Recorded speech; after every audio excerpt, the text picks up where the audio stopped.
उस पैसे को अगर शहर में लगाते तो हमारा हिसार असली में पेरिस बन जाता। मांगा किसने है? अरे मांगते तो मूलभूत सुविधाएं हैं, उनकी तरफ तो किसी का ध्यान नहीं है। जाते हैं कोई मिलने वाला, जी हमारी ये समस्या है, एक वो पटा देते पंप लाइट वाला, देखो हमने एयरपोर्ट के लिए ये कर दिया हुआ।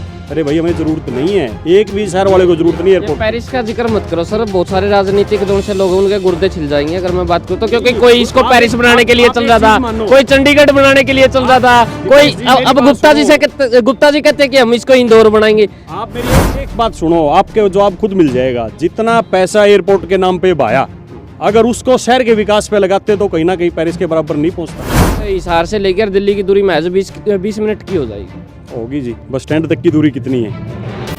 यहाँ से बस स्टैंड की दूरी आधा घंटा लगता है, और वो कह रहे हैं दिल्ली की 20 मिनट हो जाएगी। मुझको तो इतना पता है सर कि 20 मिनट यहाँ से तलवंडी के लगते थे, अब 1 घंटा लगेगा। आप संघर्ष करने वाले बहुत मिलते हैं, लेकिन ग्राउंड के ऊपर संघर्ष करने वालों का आंकड़ा जो है वो बहुत ही कम है। फिलहाल एक संघर्ष समिति बन चुकी है, आप देख पा रहे हैं हिसार संघर्ष समिति, और कार्यालय खुल चुका है। आज जितेंद्र चौराना जी है, और सबसे बड़ी बात लिख दिया कि निंदा की बौछारों से हुनर कहाँ झुकता है, उड़ती फिरे लाखों धूल मगर सूर्य कहाँ छुपता है। ये तो सच्चाई है, सूर्य किसी के छुपाने से नहीं छुपता। लेकिन फिलहाल बात ये है कि बहुत सारे लोग ऐसे हैं जो संघर्ष करते हैं, लेकिन ग्राउंड के ऊपर उस लेवल तक नहीं पहुंच पाते। अगर ऐसा ही होता तो आज मिलगेट वाला रोड बन चुका होता। शहर के अंदर इतनी सारी समस्याएं हैं, किसी का कोई थोड़ा ठिकाना नहीं है, लेकिन संघर्ष करने वाले बहुत हैं। ग्राउंड के ऊपर संघर्ष करने वालों की अगर मैं गिनती करूं तो शायद मुश्किल से ही 2-4 व्यक्ति मिल पाएंगे। लेकिन एक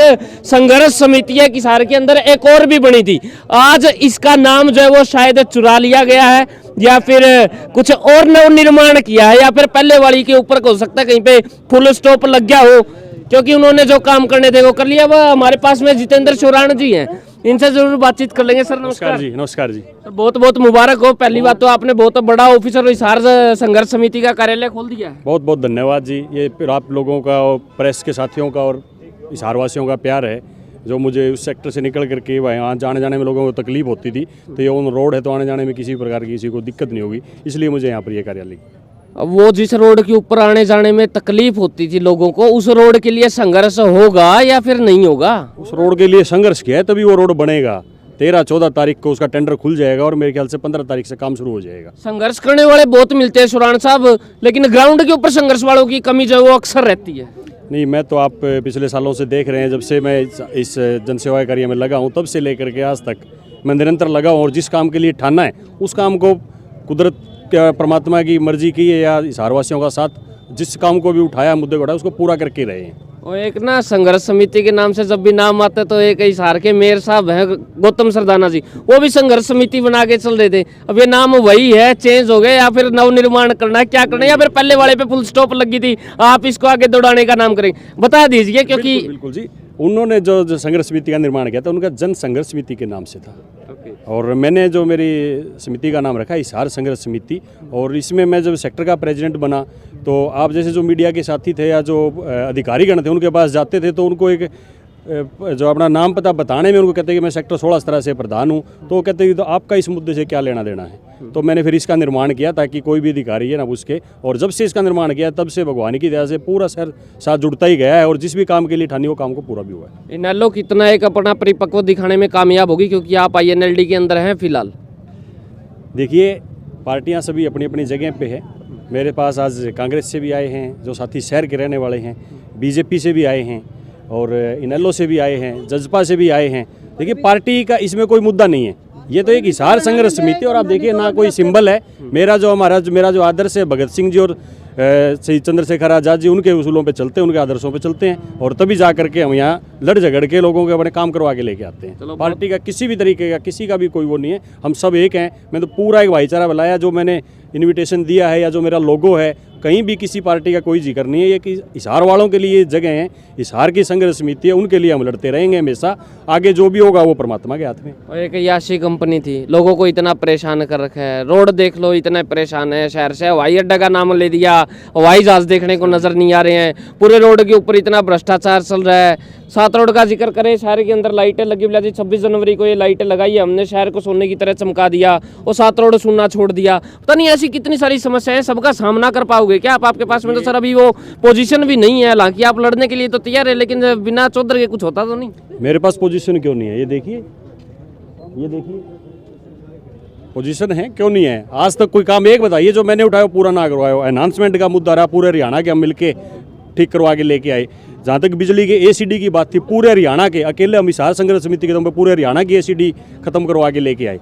और भी काफ़ी सारे मुद्दे, आप मिल गेट का मुद्दा देख लीजिए। जिस दिन मैंने ये कहा कि मैं गुप्ता जी के घर के बाहर सड़क खोदूंगा, उसी दिन मेरे 4-4, 5-5 गाड़ियों में अधिकारियों ने चक्कर काटने शुरू करे। कहते कि जी कैसे मानोगे? मैं कि सड़क बनाओ। कहते कि जी इम्पॉसिबल है, एकदम से नहीं बनेगी। मैं कि रिपेयर करो। कहते कि रिपेयर कर देंगे। मैं अभी करो। बोला जी अभी कर देंगे, 2 घंटे, तो 2 घंटे में उन्होंने रिपेयर शुरू करवा दीजिए। तो शौरान साहब, आपको ये चीजें दिख जाती है, थोड़े से बड़े बड़े लेवल के ऊपर मंत्री बैठे हैं, उनको क्यों नहीं दिखता? आंखें बंद है या फिर काला चश्मा लगा के घूम रहे हैं? देखिए, आज जो भी आप शहर के हालात देख रहे हैं, एक तो सबसे बड़ा ठगी तो हिसार वालों के साथ एयरपोर्ट के नाम पे की गई है, और दूसरा मैं आपके माध्यम से कहना चाहूँगा, जो अभी जो एलिवेटेड रोड के लिए जो ये कह रहे हैं, एलिवेटेड रोड की शहर को कोई ज़रूरत नहीं है। ये सरकार ऐसी है, जो चीज़ कोई भी हिसारवासी ने इनसे कभी आज तक एयरपोर्ट नहीं मांगा, किसी ने एलिवेटेड रोड नहीं मांगा, लेकिन ये जाते हैं गुप्ता जी के पास, कहते हैं कि एयरपोर्ट आएगा। कहाँ गया भाई? हज़ारों लाखों पेड़ काट दिए, करोड़ों रुपए कर दिए। अगर उस करोड़ों रुपए को एयरपोर्ट को जिन्होंने बर्बाद किया, जो कभी बनना भी नहीं है, उस पैसे को अगर शहर में लगाते तो हमारा हिसार असली में पेरिस बन जाता। और एलिवेटेड रोड के ऊपर भी ये शहर का इतना हालत ख़राब हो जाएंगे।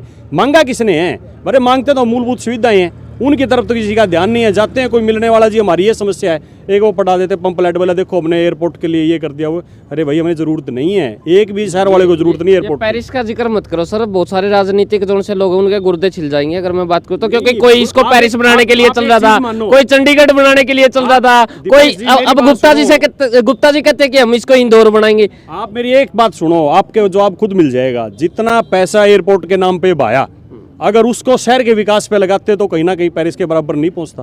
कितना करोड़ों रुपए लगा है वहाँ, अगर वो यहाँ लगता मेरे शहर में, अपने शहर में, आपके शहर में, तो नहीं चमकता सर। बताओ, आप भी जवाब दे दो इस चीज़ का। अब क्या पता जी, वो तो यूँ कहते हैं बोला जी अब हिसार से लेकर दिल्ली की दूरी महज 20 मिनट की हो जाएगी। होगी जी। बस स्टैंड तक की दूरी कितनी है? यहाँ से बस स्टैंड की दूरी आधा घंटा लगता है, और वो कह रहे हैं दिल्ली की 20 मिनट हो जाएगी। नहीं, मुझको तो इतना पता है सर कि 20 मिनट यहाँ से तलवंडी के लगते थे, अब 1 घंटा लगेगा।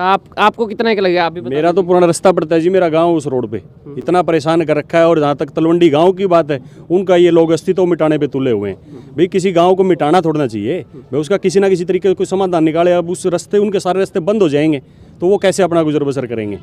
चलो बहुत बहुत धन्यवाद। बहुत बहुत धन्यवाद। कहने का मतलब ये है कि अब शौरान साहब ने ऑफिस जो है वो खोल दिया है, और अगर आपको किसी भी प्रकार की कोई समस्या है और आप चाहते हैं कि आवाज़ को आपकी को बुलंद किया जाए, तो आप कहीं और नहीं, सीधा इनके पास में पहुंच सकते हैं। फोन नंबर नीचे लिखा हुआ है, ये देख पा रहे हैं यहाँ पर 9991300026। तो फिलहाल इसके ऊपर आप कॉल करके इनको कभी भी परेशान कर सकते हैं, क्योंकि इन्होंने हिसार संघर्ष समिति खोल दी है। आपके लिए संघर्ष करेंगे, आपके लिए लड़ाई लड़ेंगे। अब देखना यह है कि ये अपनी बातों के ऊपर कितना खरा उतरेंगे, और सामने वाली जो पोजीशन के अंदर जो सरकार है वो इनकी कितनी बातें जो वो फिलहाल मानने वाली है। लेकिन फिलहाल आगे इलेक्शन की तैयारी जो है वो इनडायरेक्टली चल चुकी है, मैं आपको बता रहा हूं, क्योंकि विधानसभा का चुनाव आगे आने वाला है। 2024 का आंकड़ा नजदीक है, और इसकी तैयारियां जो है वो जितेंद्र शौरान ने सबसे पहले मैदान के अंदर उतर कर दी है। बाकी आप इस पूरे इंटरव्यू को किस प्रकार देखते हैं, कमेंट सेक्शन में अपना जवाब देना मत भूलिएगा। देखते रहिए HR20 न्यूज़ इंडिया, आपकी बात। धन्यवाद। जय हिंद, जय भारत।